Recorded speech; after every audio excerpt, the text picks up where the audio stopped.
falou, redobre a sua atenção, irmãos. E outro pedido que eu vou te fazer, mantenha, por favor, a sua Bíblia aberta. Amém? Porque não é o Lucas que vai falar aqui, eu somente sou o portador, mas a palavra é de Deus. Amém, irmãos? Abra comigo, por favor, Apocalipse, capítulo de número 2. Vamos ler o verso do 1 ao 7. O tempo está bem apertado. Apocalipse, capítulo 2, do 1 ao 7. Ô Vinícius, eu vou pedir para você também passar aí, varão, aí você passa na NVI as próximas versões. Amém? Todos encontraram, irmãos? Apocalipse, capítulo 2, do 1 ao 7. Mantenha a sua Bíblia aberta, por favor. Diz assim a palavra do Senhor. Ao anjo da igreja em Éfeso, escreve: estas coisas diz aquele que conserva na mão direita as 7 estrelas e que anda no meio dos 7 candeeiros de ouro. Conheço as tuas obras, tanto o teu labor como a tua perseverança, e que não podes suportar homens maus, e que pusestes a prova os que a si mesmos se declaram apóstolos e não são, e os achastes mentirosos. E tens perseverança e suportastes provas por causa do meu nome, e não te deixastes esmorecer. Verso 4. Tenho, porém, contra ti, que abandonaste o teu primeiro amor. Lembra-te, pois, de onde caíste, arrependa-te e volta à prática das primeiras obras. E se não, venho a ti e moverei do seu lugar o teu candeeiro, caso não te arrependas. Tens, contudo, a teu favor que odeias as obras dos nicolaítas, as quais eu também odeio. Quem tem ouvidos, ouça o que o Espírito diz às igrejas. Ao vencedor, dar-lhe-ei que se alimente da árvore da vida, a que se encontra no paraíso de Deus. Amém? Mantenha sua Bíblia aberta, irmãos. Eu gostaria de meditar nessa noite. Confesso que eu repetei bastante, mas eu aprendi algo com o pastor Alex, que nós devemos pregar aquilo que nós recebemos em comunhão com Deus. E dentro desse texto eu gostaria de meditar em um tema com os irmãos, e esse tema é divorciados de Deus. Divorciados de Deus. Irmãos, quando nós lemos os evangelhos, Mateus, Marcos, Lucas e João, principalmente os evangelhos de João e de Mateus, nós vamos observar que Jesus, em um curto período de tempo, a qual foi o seu ministério de 3 anos e meio, Jesus ele foi muito dinâmico naquilo que ele fazia. Ele foi muito intenso naquilo que ele fazia. Ele se entregou verdadeiramente naquilo que ele fazia. E tudo isso com um propósito específico. Tudo isso para obedecer àquele a quem o havia enviado. Tudo isso por amor aos seus filhos. Jesus se entregou na cruz do Calvário por mim e por você, por amor. A Bíblia nos diz que nós amamos Ele porque Ele nos amou primeiro. E quando nós lemos os evangelhos de Mateus e de João, nós vamos ver que Jesus, aonde Ele passava, algo acontecia. Pode ler os evangelhos que você vai ver Jesus chegando, libertando aqueles que têm espíritos imundos, Jesus chegando, curando, Jesus fazendo diversos milagres, Jesus encontrando pessoas e essas pessoas sendo transformadas, porque Jesus ele era muito intenso naquilo que ele fazia, mesmo em um período muito curto de tempo. E quando nós lemos os evangelhos, nós vamos ver que aonde Jesus passava tinha pelo menos 5 grupos de pessoas que seguiam Jesus. E o primeiro grupo, eu anotei aqui, era o grupo das multidões. Projeta aí, Vinícius, por favor, na NVI. Mateus capítulo 4, verso de número 5, irmãos. Eu peço que os irmãos prestem bastante atenção. O primeiro grupo é as multidões. Diz assim o texto. Então, Mateus 4, 25, perdão, varão. 4, 25. Diz assim: grandes multidões o seguiam, vindas da Galileia, Decápolis, Jerusalém, Judéia e da região do outro lado do Jordão. Observe, que Jesus, ele carregava uma grande multidão contigo. E dentro desse grupo da multidão existia subgrupos. E o primeiro, irmãos, eram as pessoas que buscavam Jesus somente pelos milagres que ele fazia. Dentro da multidão tinha um grupo que só buscava Jesus pelos milagres a qual ele fazia. Mateus capítulo 15 e o verso de número 31, eu anotei aqui, diz assim: o povo ficou admirado quando viu os mudos falando, os mancos curados, os aleijados andando e os cegos vendo, e louvavam a Deus. Ou seja, dentro da multidão tinha um grupo que seguia Jesus, não para se relacionar com Jesus, mas seguia Jesus pelos milagres a qual Jesus fazia. João capítulo 6 e o verso de número 2, por isso que eu pedi para manter a Bíblia aberta, que nós vamos ler um pouquinho, diz assim: e grande multidão continuava a segui-lo, porque viram os sinais milagrosos que ele tinha realizado nos doentes. E aí a pergunta que eu faço para você nesta noite não precisa me responder. Tem pessoas assim no nosso meio hoje, que só seguem Jesus não para se relacionar com ele, mas para os milagres que ele realiza. Eu vou lá porque ele pode realizar um milagre na minha vida, mas eu não quero um relacionamento com ele. Eu vou lá porque eu sei que ele pode operar, mas a partir do momento que ele opera na minha vida, eu não quero mais um relacionamento com ele. Vamos ser bem sinceros, irmãos, e vamos abrir um jogo. A Anne está aqui, a gente conversa muito sobre a Bíblia, e ela fala algo que me chamou a atenção, que tem pessoas que procuram Jesus como Jesus fosse remédio. Só procuram Jesus no momento da dor. Só procuram Jesus quando o calo aperta.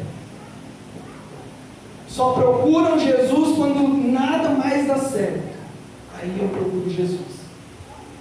Eu confesso que eu queria que a igreja estivesse dando glória a Deus e aleluia, mas é uma mensagem para nós refletirmos aqui nesta noite.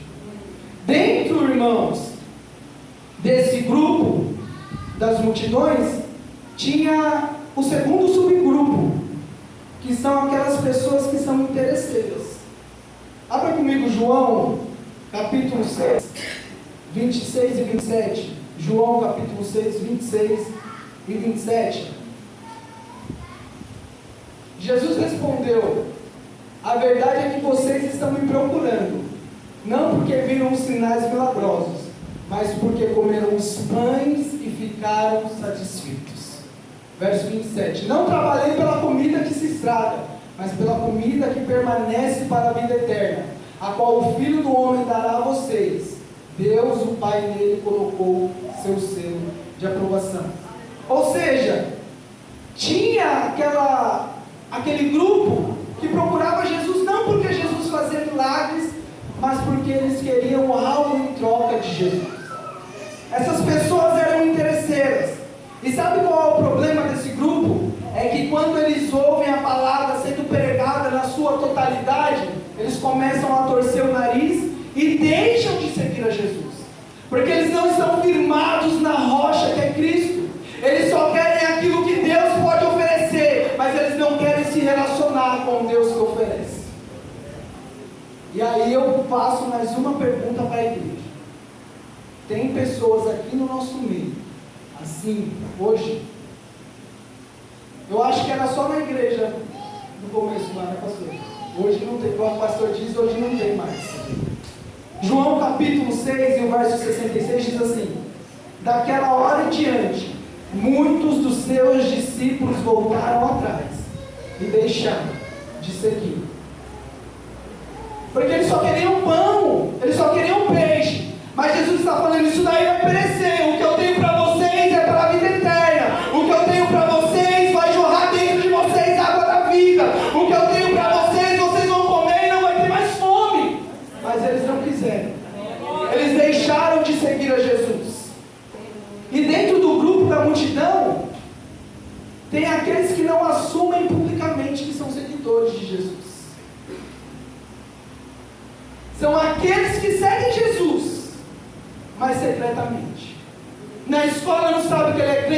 na parentela não sabe que ele é crente, na roda dos amigos não sabe que ele é crente. Tem pessoas que conseguem me provar, prova biblicamente. Abre aí, por favor. João capítulo 19, o verso 38. Projeta aí, Vinícius, por favor. João 19, 38. Depois disso, José de Arimateia pediu a Pilatos o corpo de Jesus. José era discípulo de Jesus, mas o era secretamente, porque tinha medo dos judeus. Com a permissão de Pilatos, veio e levou embora o corpo. Projeto 39 também, por favor. E ele estava acompanhado de Nicodemos, aquele que antes tinha visitado Jesus à noite. Nicodemos levou cerca de 34 quilos de uma mistura de mirra e aloés.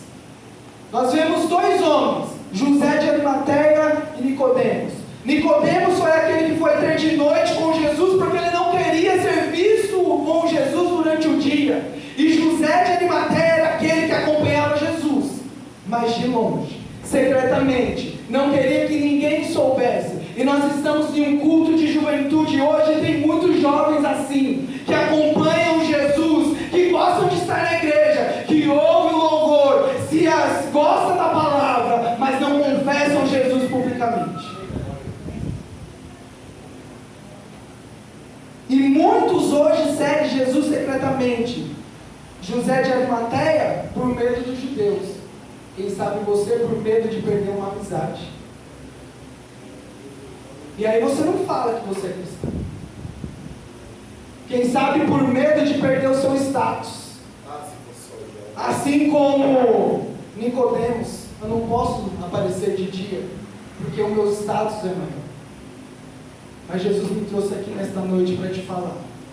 Nós, eu e você, devemos seguir aquele e falar publicamente para esse mundo corrompido, que tem um que cura, que tem um que salva, que tem um que batiza, que tem um que transforma. Louvado seja o nome do Senhor. E sabe qual é o problema desse primeiro grupo? Qual que é o primeiro grupo, irmãos? Qual que é o primeiro grupo, irmãos? A multidão. Sabe qual que é o problema desse grupo? Que esse grupo, irmãos, ao mesmo tempo que confessa Jesus, ao mesmo tempo que fala, crucificam. É a mesma multidão que no domingo de Ramos colocou folhas de palmeiras para que Jesus passasse. Era a mesma multidão que na quinta-feira estava dizendo, crucificam, crucificam, crucificam. Louvado seja o nome do Senhor. E sabe o que eu aprendo aqui, irmãos? Que ser crente dentro da igreja, no domingo à noite, levantar as mãos e louvar aquele que é digno de toda a glória, mas chegar em casa e amaldiçoar seu filho, você faz parte do grupo da multidão.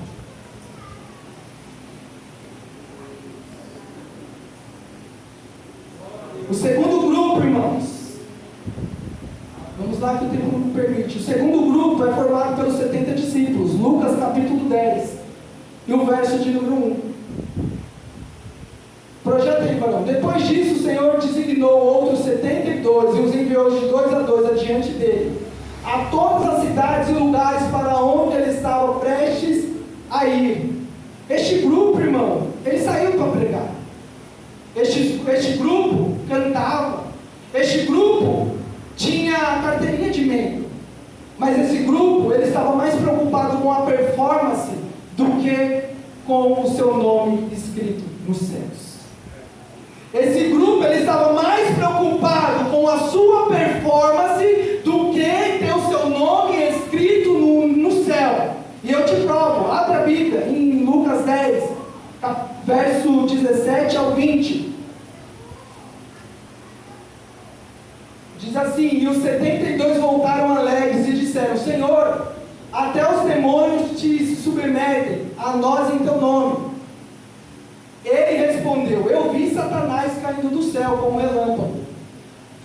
E eu dei a vocês autoridade para pisar sobre cobras e escorpiões, e sobre todo o poder do inimigo. Nada lhes fará dano. Verso 20.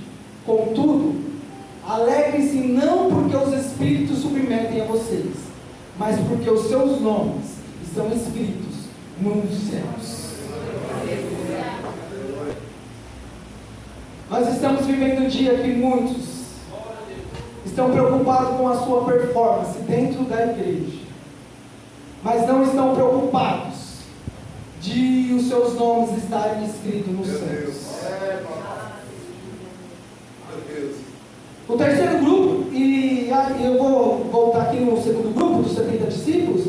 Sabe o porém desse grupo, irmãos? Abre aí, Vinícius, rapidinho. Mateus 7, 22.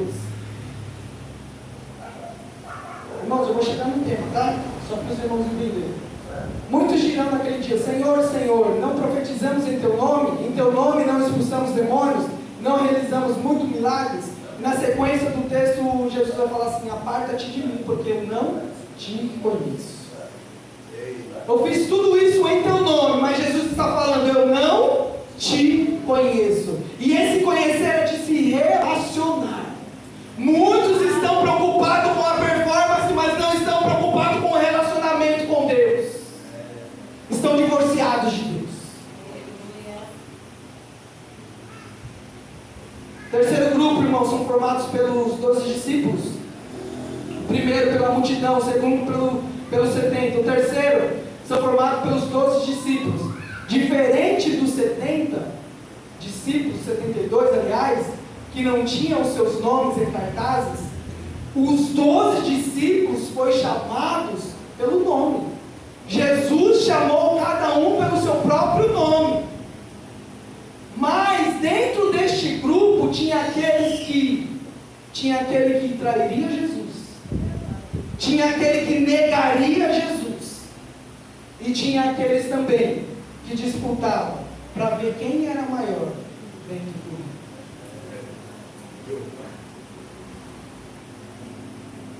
Tem o quarto grupo, que são aqueles que são mais próximos de Jesus, a saber, Pedro, Tiago e João. Esses, diferente dos 12, eles não se conformaram em seguir Jesus, mas eles queriam se relacionar, eles queriam mais intimidade com Jesus, eles queriam algo a mais. E quando nós queremos algo a mais com Jesus, quando nós queremos nos relacionar com Ele, Ele vai mostrar coisas para mim e para você que os outros não vão ver, porque nós não queremos simplesmente segui-lo à distante, nós não queremos simplesmente ter um status, mas nós queremos nos relacionar com Ele. E o Senhor esta noite me trouxe aqui para te dizer: é tempo de se relacionar com Ele, é tempo de não se acostumar com 2 horas de culto, mas que a nossa vida seja um culto a Deus. Louvado seja o nome do Senhor. E esse grupo, eles vão ver coisas que os outros não viram. Foi esses 3 que viram Jesus transfigurado. Foi esses 3 que viram Moisés e Elias. Foram esses 3 que Jesus pegou na mão: vamos ali que eu preciso ressuscitar uma menina que está morta. Eles vão viver coisas que os outros não viveram. Mas sabe o que acontece com esse grupo? Que no momento que Jesus mais precisa, eles estão dormindo. No momento que Jesus mais precisa, eles estão dormindo. Esse grupo viveu diversas experiências com Deus. Esse grupo viu coisas que os outros não viram. Mas a fadiga tomou conta deles. E por conta disso eles estão dormindo no momento que Jesus mais precisava. E nós estamos vivendo dias assim, porque por falta de compromisso, muitos estão dormindo, sendo que já viveram diversas experiências com Deus. E se eu fizer uma enquete aqui nessa noite e perguntar quem já foi o melhor cristão aqui, todos eu acredito que vão levantar suas mãos. Rodeei para chegar no último grupo, que é representado, irmãos, o João. São aqueles que adoram o Pai em espírito e verdade. São aqueles que, mesmo com medo, resolveu ficar aos pés da cruz.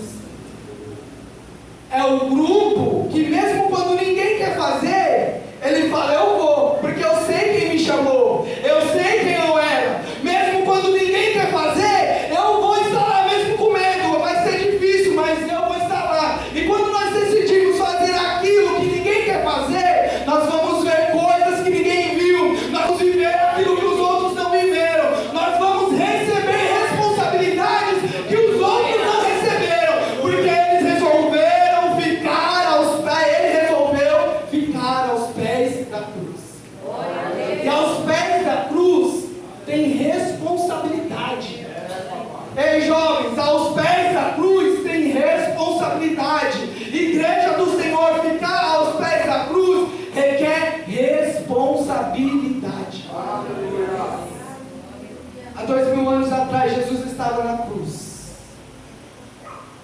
Mas Jesus é tão lindo, irmãos. E o Evangelho toca muito comigo, porque mesmo na cruz, todo ruim, todo machucado, uma coroa de espinho na sua cabeça. Lembra que eu falei que ele fazia tudo com intensidade e com amor? Mesmo no auge da sua dor, ele olha lá de cima e ele tem um cuidado com a sua mãe. Ele fala assim: mulher, eis aí o teu filho.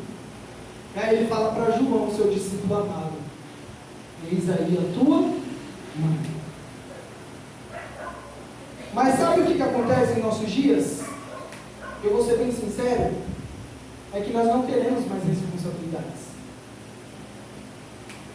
Nós não queremos mais responsabilidades. Eu vou quando der, se der eu vou, se não der eu não vou. Eu não quero assumir um compromisso. Eu não quero mais responsabilidades com as coisas de Deus. Eu não quero mais responsabilidade com a preciosidade de Deus. E eu vou aproveitar o que o Mariano falou no sábado de manhã aqui na consagração.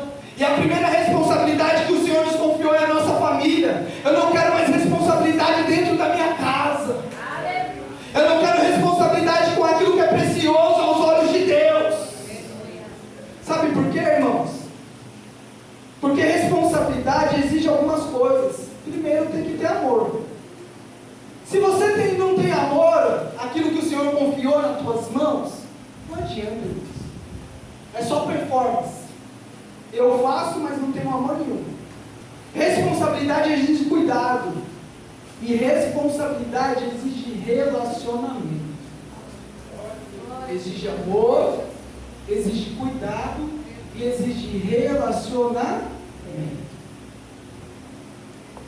Mas quando assumimos a responsabilidade de cuidar da preciosidade de Jesus, vamos viver coisas que ninguém mais vive. João viu que ninguém viu, porque ele fez o que ninguém queria fazer. O que? Assumir responsabilidades.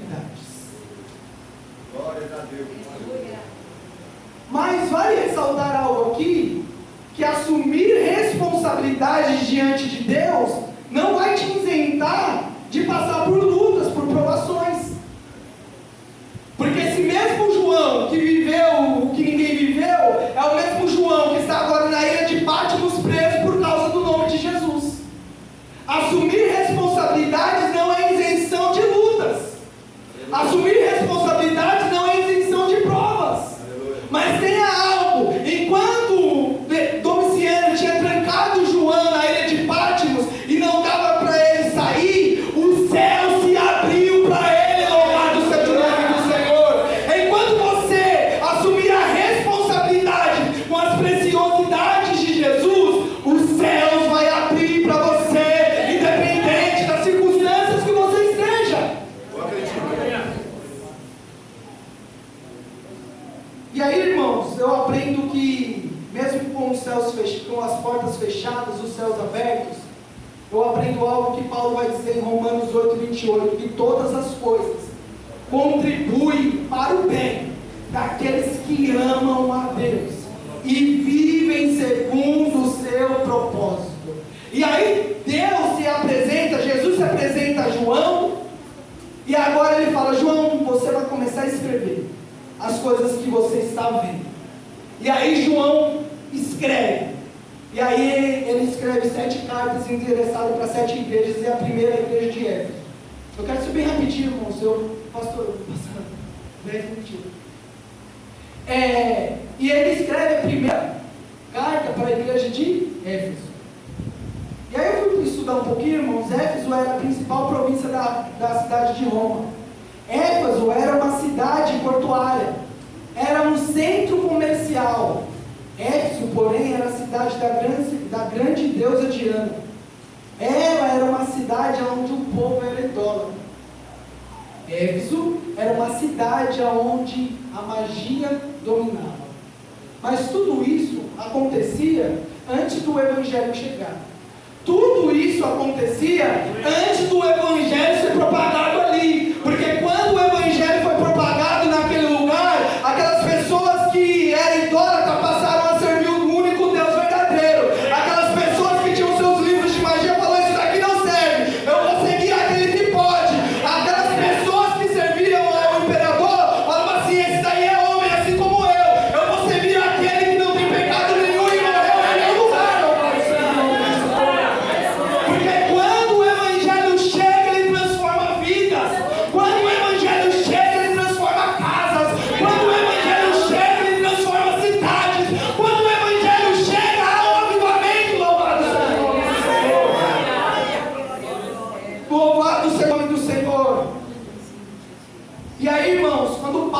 chegou ali, naquele lugar, pregando o Evangelho da salvação, porque ele vai dizer que o Evangelho é poder de Deus para a salvação dos perdidos. Esses dias atrás eu preguei aqui e falei que nós portamos uma palavra. Nós portamos uma palavra que transforma vidas. Nós carregamos uma essência que transforma vidas. Louvado seja o nome do Senhor. E Paulo chega naquela cidade, irmãos. E Paulo prega. Aí ele sai e deixa uns irmãos responsáveis ali, Priscila e Áquila. Chega Apolo ali, que a Bíblia vai falar que ele era um cara polido, pregava muito. Depois Paulo retorna àquela cidade. E ele passa 3 anos ali naquele lugar, pastoreando aquela igreja. Era uma igreja que era estruturada na palavra de Deus. Quando Paulo sai, ele deixa quem? O seu discípulo, Timóteo. Timóteo, vai lá e você vai pastorear aquela igreja. Timóteo começa a pastorear. E quando ele sai, ele deixa quem? João. Ou seja, era uma igreja que era firmada na palavra de Deus. Eu fico imaginando se uma escola bíblica dominical lá, pastor. Ser pastor na igreja de Éfeso. Que responsabilidade não seria? E aí, quando o apóstolo Paulo sai e deixa esses homens ali, foi uma igreja que nasceu estruturada. E aí, quando nós lemos a carta, os versículos a qual nós lemos, nós vamos ver que Jesus, ele começa elogiando essa igreja. Jesus, ele começa elogiando. Olha o verso de número 2, diz assim: conheço as tuas obras, tanto o teu labor como a tua perseverança, e que não pode suportar homens maus, e que pusestes a prova os que a si mesmos se declaram apóstolos e não são, e os achastes mentirosos. Ou seja, era uma igreja que era fundamentada na palavra. Era uma igreja que não tinha heresias. Era uma igreja que, conforme está escrito, falava assim: você não é apóstolo. E realmente não era, porque era estruturada. E dentro disso tudo, irmãos, eu gostaria de deixar 3 lições bem rápidas para nós pensarmos aqui nesta noite. E a primeira, irmãos, é: a sua performance religiosa não tem nada a ver com amor por Jesus. A sua performance religiosa não tem nada a ver com o seu amor por Jesus. Quando Jesus manda João escrever a essa igreja, era a 2ª geração de cristãos. Eles ainda continuavam na doutrina. Eles ainda continuavam nos seus usos e costumes. Eles ainda continuavam perseverando. Mas eles faziam tudo isso sem amor. Eles faziam tudo isso, mas sem mais paixão. Eles faziam tudo isso simplesmente por fazer. Sabe o que eu entendo, irmãos? E eu creio que essa palavra falou ao meu coração, está falando com vocês também. Porque o Senhor, Ele nos corrige porque Ele nos ama. Era uma igreja que participava dos cultos. Era uma igreja que cantava nos grupos. Eles tinham performance. Mas já não existia mais o amor. Era uma igreja, irmãos, que tinha títulos. Tinha carteirinha no seu bolso. Muitos até tocavam. E até pegavam. Mas tudo isso por performance. Mas não mais por amor. Tudo isso porque se tornou uma rotina. Terça-feira, pego minha Bíblia, eu vou para o culto. Quarta, não sei quem é. Quinta-feira, pego minha Bíblia, culto. Na sexta, no sábado, não está comigo. No domingo, opa, peguei minha Bíblia, vou para o culto. Na segunda, não conta comigo. Nós estamos vivendo um dia que nós estamos mais preocupados com a performance do que em agradar aquele que nos chamou. Nós estamos vivendo dias que nós estamos preocupados mais com a performance do que agradar aquele que morreu na cruz do Calvário em nosso lugar.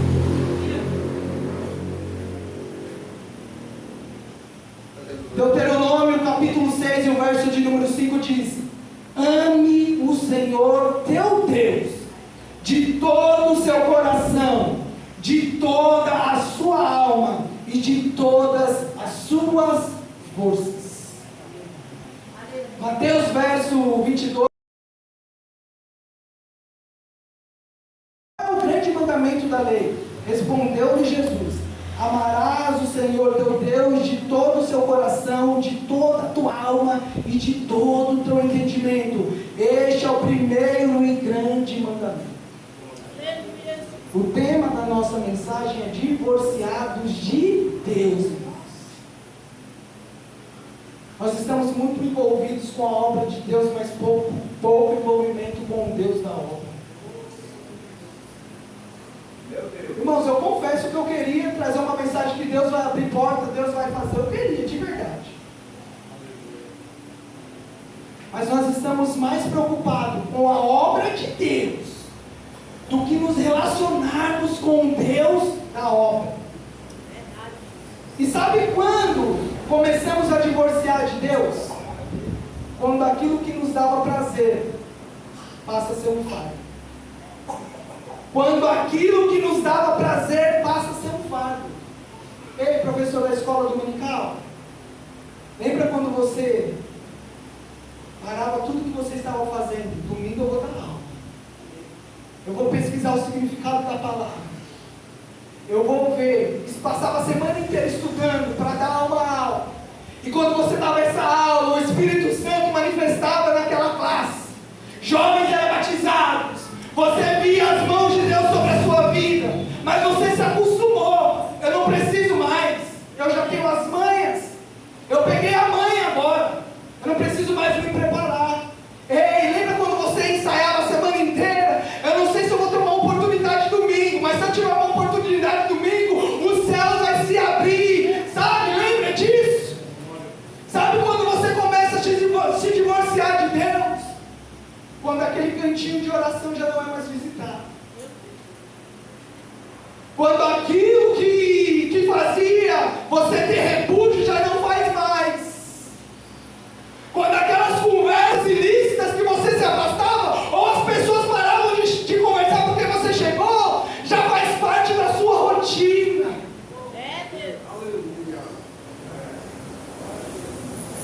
Louvado seja o nome do Senhor.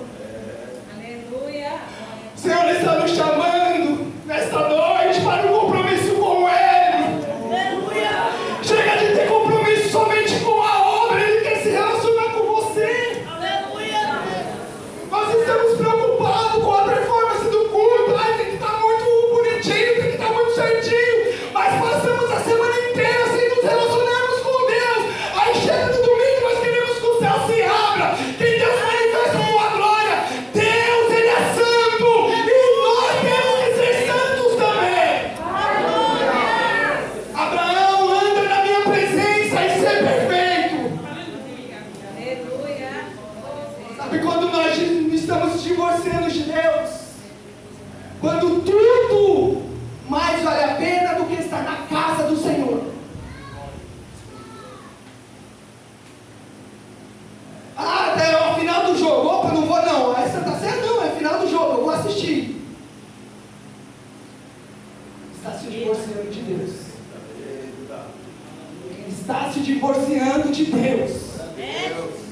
Sabe quando nós estamos nos divorciando de Deus? Quando nós mantemos a nossa performance. Eu ajo como quem amasse a Deus, mas dentro de mim eu já não amo mais. Sabe por quê? Porque tem ídolos aqui dentro. E Deus, irmãos, Ele é muito enfático de dizer que Ele não divide a glória dEle com ninguém. Aleluia. Quando Neemias sai ali da reconstrução do templo, a Bíblia vai falar que, não lembro o nome do sacerdote, do sumo sacerdote, pegou os móveis da casa de Deus, depois abre Neemias 13, pegou os móveis que eram da casa de Deus e tirou e colocou os móveis que não eram da casa de Deus. Está divorciando de Deus, irmãos. Quando nós começamos a tirar aquilo que é de Deus das nossas vidas e preenchendo com aquilo que não é de Deus, estamos nos divorciando de Deus. Segundo, irmãos, mas Jesus é tão misericordioso que Ele fala, obrigado, pastor. Mas Jesus é tão misericordioso, irmãos, eu já estou terminando. Jesus é tão misericordioso que a segunda lição Ele colocou no meu É no ponto aonde caímos que Ele nos espera. É no ponto aonde nós caímos que Ele nos espera. Olha o que diz o verso de número 5. Ele fala no verso de número 4, né? Tenho, porém, contra ti, que abandonastes o teu primeiro amor. Aí ele fala no verso 5. Lembra-te, pois, de onde caístes. Arrependa-te e volta. Ele está falando assim. Você pode estar fazendo tudo isso. Está tendo uma performance, mas não está me amando. Mas hoje Ele está nos dando a oportunidade, falando assim. Lembra-te. Traga a sua memória. Jesus, através do verso de número 5, Ele dá algumas dicas para a igreja de Éfeso.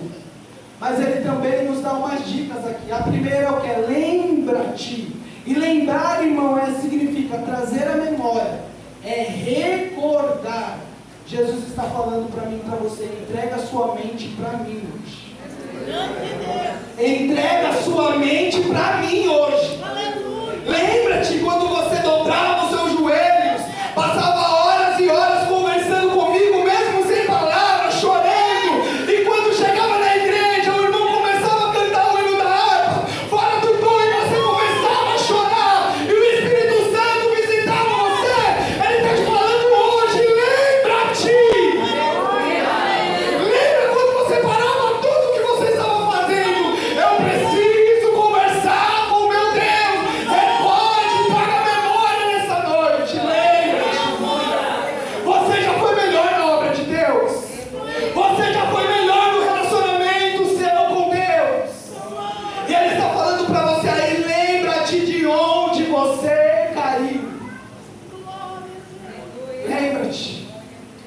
Hoje é dia de trazer a memória. Como que nós éramos mais fervorosos, irmãos. Como nós tínhamos o prazer de estar na casa de Deus. Nós não víamos por obrigação. Mas nós estávamos aqui porque nós amávamos Deus. Mas as coisas dessa vida começou a fazer você se divorciar, se distanciar de Deus. Mas o Senhor Jesus trouxe nessa noite para te falar, lembra-te. Lembra-te. Quando a gente mandava o hino lá no grupo e você escutava e começava a chorar. Lembra-te. Quando a irmã mandava um versículo e você falava assim, nossa, como que Deus falou comigo e eu precisava ouvir isso. Lembra-te. Quando você buscava o batismo com o Espírito Santo e você foi selado. Lembra-te. Quando você orou por uma causa e o Senhor te atendeu. Lembra-te. Nós estamos preocupados com as vergonhas, mas Deus está falando assim, eu não ligo para a obra, mesmo que você me ame, lembra-te. Louvado seja o nome do Senhor. Louvado seja o nome do Senhor. Abra rapidinho aí, por favor. Lucas capítulo de número 2. E o verso de número 43, 46. É no ponto onde nós caímos que Ele nos espera, irmãos. Deus está trazendo a sua memória hoje porque é lá que Ele ainda continua. Olha o que diz o texto. Terminada a festa, voltando seus pais para casa, o menino Jesus ficou em Jerusalém, sem que eles percebessem.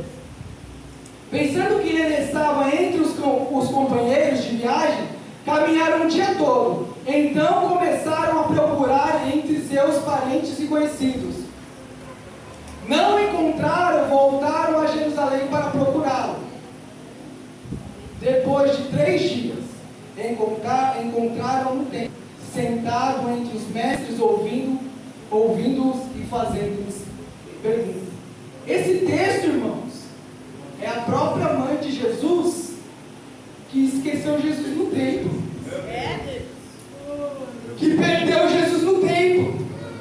Aí você está falando assim, nossa, que mãe desnaturada. Se fosse comigo, eu não deixaria acontecer. Mentira.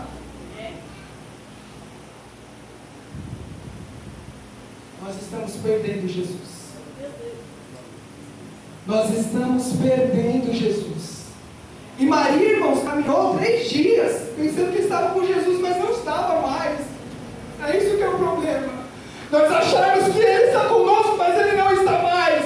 Sansão teve essa mesma sensação. Ele falou, agora eu vou destruir tudo, mas a Bíblia diz que o Espírito já não estava mais nele. É achar que estamos caminhando com Jesus, mas Jesus já não está mais. Ele continua no mesmo lugar onde a gente falou com Ele pela última vez. Jesus está falando para mim e para você, é tempo de lembrar. É tempo de lembrar, porque não, onde você me deixou pela última vez, é o lugar aonde eu ainda continuo. Naquele cantinho de oração, é no lugar que eu ainda continuo. Louvado seja o nome do Senhor. Ele continua no mesmo lugar da última vez que você falou com ele. Outro exemplo é Lucas capítulo 15 e o verso 17, que diz assim: quando o filho pródigo caiu em si, quando ele se lembrou, ou seja, quando ele lembrou daquilo que ele viveu na casa do pai, ele resolveu voltar.